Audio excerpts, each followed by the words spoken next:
Hey everyone, this is Rachel Gardner, and this is Spiritual Musings of a Popcorn Brain, and we are entering into Season 6. And this is just a step beyond the previous season where we were learning how to hear God speak to us. But this is more about God working in our life, which will definitely involve hearing Him speak to us, but usually that's after the fact. He does something to us, through us, or for us, and often we don't realize until later what He did. So I hope that you are encouraged by these stories and that you will share them with others that you believe can be encouraged by these stories.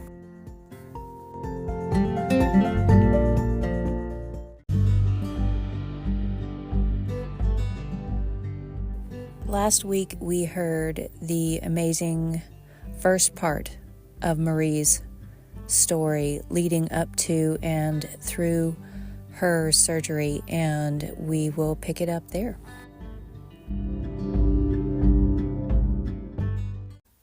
So, after surgery, I came home, and then, so of course it was over the weekend that I came home, and I was just sitting there, and I was smelling something like dead fish.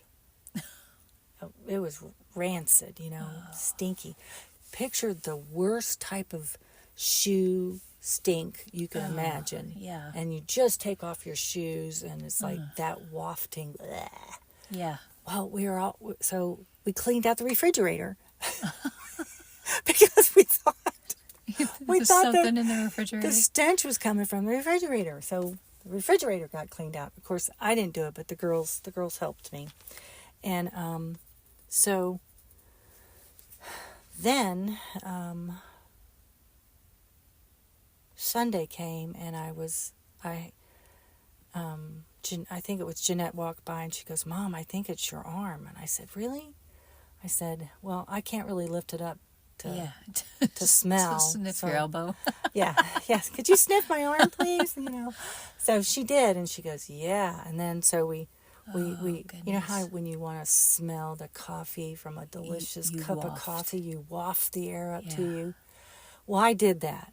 And yep, that's where that stench was coming from. Oh, goodness. And so I called Monday, the doctor's office, and they didn't have any openings whatsoever. And I said, "Well, I'm coming in, and if I have to, I'll just sit there all day long."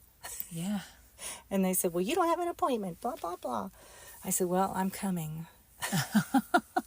And so, and why am I sharing this with you? Because here again, another God moment, right?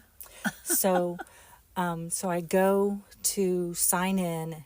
I don't have an appointment, and, they don't do walk-ins, and they said I should go to the emergency room. And I said, "Nope, this is where my doc is, and this is where I'm going to stay put until I get to see him." And I was very nice about it. Yeah. But I said, "I have an arm that smells like rotten fish, and it needs to be seen." So I was there about 10 minutes, and guess what happened? The doors open from, like where they lead you through to go see the doc, and my doc walks out. Isn't that great? So my doc walks out and goes, "What are you doing here?" And I said, "Well, my arm smells like dead fish." And so he came around and he smelled, and he goes, "It sure does."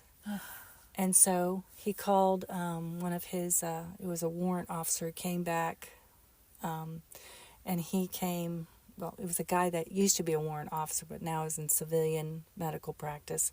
Okay. And so this is at Vandy, which is Vanderbilt Medical Center. And so he took me back, and he goes, "Sam, I want you to unwrap her, and when you get that done, call me, and just beat me, and I'll be back there." So he unwrapped me and everything, and the doc came back, and the doc pushed lightly on my opening where they did the surgery, and brown ooze just dripped from my wound. Yuck. So that's called pus. And what was happening was the infection that was in there was eating away my muscle. Oh, no. Yeah. So there we go. I went there and I was polite and I said, I'm just going to sit here and wait. Yeah. And God brought the doc. I mean, it was just great. And then lickety split. Next thing you know it, I'm admitted and we do surgery again. Wow. Yeah. Wow. Well, that's only the second miracle. I mean, the first miracle was getting me to the Getting you to the house. house. Yeah. Yeah. And then the second miracle was, getting it all cleaned up. But Yeah. third miracle, God brought the doc in to see me. Uh-huh. And I'm admitted again. And then they do another surgery that same day. And they clean it out again. Oh, goodness. Yes. And then, so of course I get to see the same surgery nurse. So we just had a blast talking about all the good things God just did.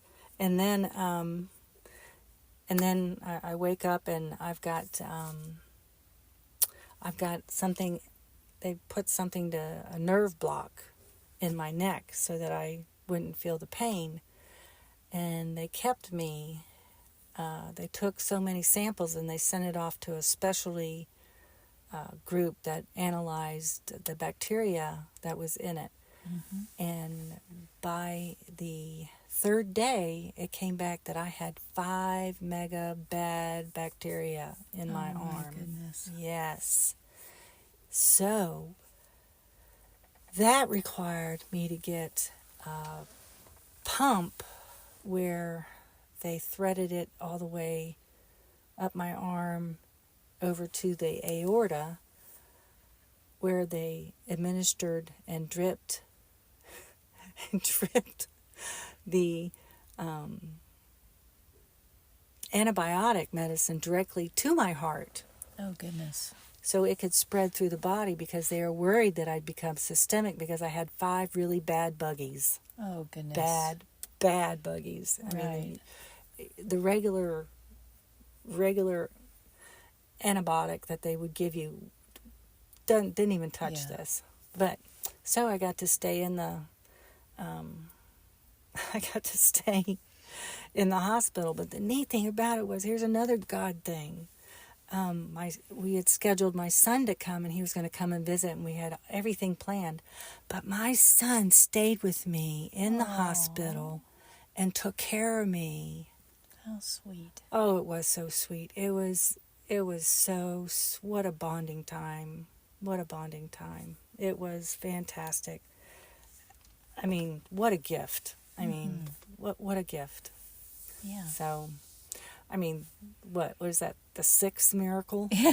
Boom. Yeah. So, yeah.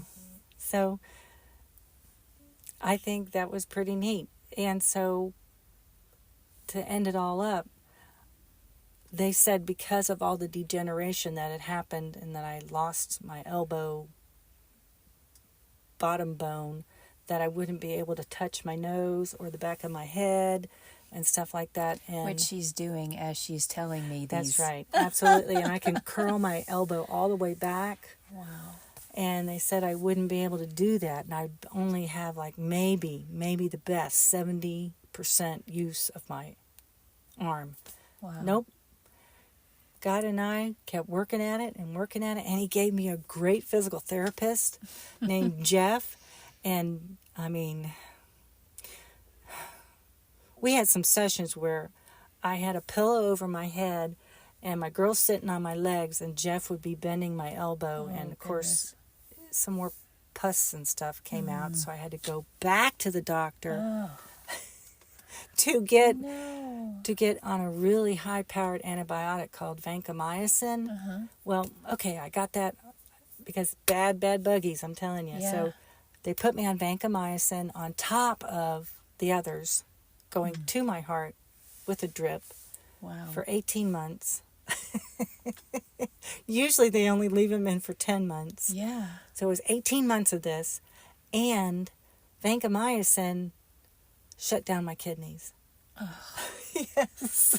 Oh, no. So, but the thing about it is, even though that was happening, my walk with the Lord was just so special. Sort of like Joni Eareckyn's cantata talks about her walk with the Lord through her paralytic life, and how she just relied on Him and helped. And so I was also listening to Joni Eareckyn cantata. Eareckyn. Thank you. Say her last name. Joni Eareckyn Tada. Yes. And so she was just very uplifting. And but so I thought I had a goal, and I asked God to help me do it where I could do push-ups, the regular push-ups. And by the time we got finished doing all the physical therapy, and I had extended physical therapy, I could do push-up. I could do 10 push-ups and pump them out. So, Wow. yeah. So and not only that, He also saved my kidneys. And I got to witness to these Chinese doctors about Jesus Christ. So, and was I in pain? Yes, I felt terrible from head to toe, but I still had joy. You know that song that talks about, I got the joy, joy, joy, joy down in my heart. Where? Down in my heart. Where? Down in my heart. I got the joy, joy, joy, joy. Down in my heart. Down in my heart to stay. There you go. There's that choice. So you have a choice when you feel like every cell in your body is just pooping out on you. You still have a choice, guys. You have a choice to lean on Him, Jesus, your best buddy, and say, yeah, I feel so crappy. Can you help me? And He does. But you've got to be open to it. If you just stay in the old Eeyore syndrome, it's not going to happen. Oh, woe is me. Nope, nope, not going to happen. Yeah. So, you have a choice. Let Jesus Christ into your situations, every single one, and be looking for who He sends to help you.